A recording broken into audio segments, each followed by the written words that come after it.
Bonjour!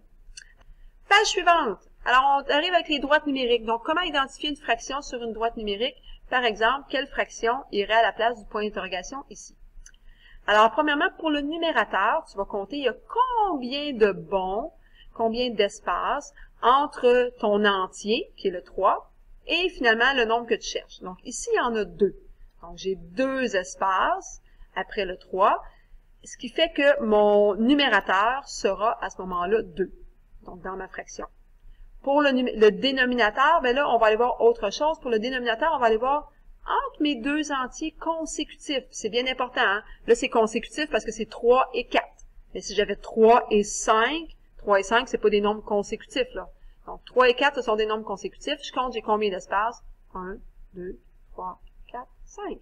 Donc, j'ai 5 espaces, ce qui veut dire que mon dénominateur sera 5. Donc, ma fraction a un numérateur de 2, un dénominateur de 5. Ma fraction est 2 cinquièmes.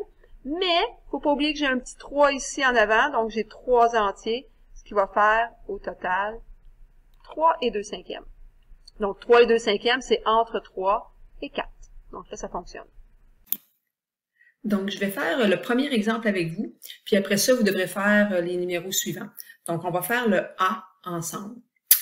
Alors, donc, si je regarde la première droite numérique ici, donc je vois que j'ai un 0, je vois que j'ai un 1, et je peux compter combien j'ai de bons entre le 0 et le 1. Donc, si je m'en viens ici avec mon crayon pour bien les identifier, donc on voit que j'ai 1, 2, 3, 4, 5 bons au total entre 0 et 1, ce qui veut dire que mes fractions seront des cinquièmes. Donc, je peux tout de suite aller mettre ici que ce sera une fraction qui sera sur 5.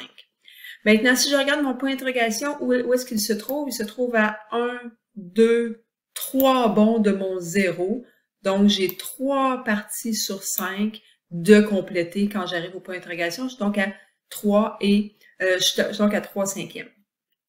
Donc, ça, c'est pour la première fraction. La deuxième, elle est dépassée le 1. Si ça peut vous aider, étant donné qu'il y a 5 espaces entre 0 et 1, ça voudrait aussi dire qu'il y aurait 5 espaces entre 1 et 2. Donc, si ça t'aide, tu peux aller le mettre 1, 2, 3, 4, 5.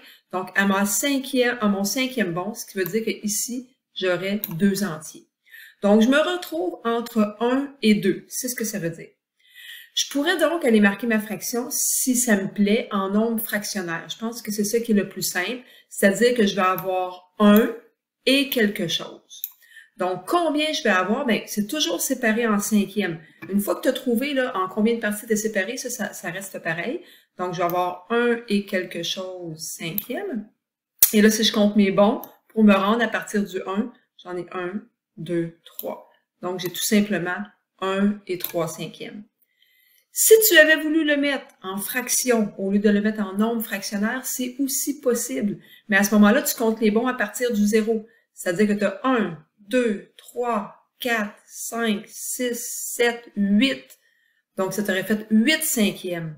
Et c'est vrai cette affaire-là parce que si tu te rappelles comment on transforme des nombres fractionnaires en fractions, ici, je ferais 1 fois 5, 5, plus 3, 8.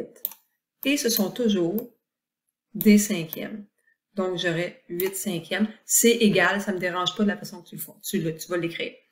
Donc, maintenant, je vais te demander de faire le B et le C. Je veux vraiment que tu le fasses. C'est ton devoir de terminer ça. Et en classe, on le corrigera ensemble. À bientôt!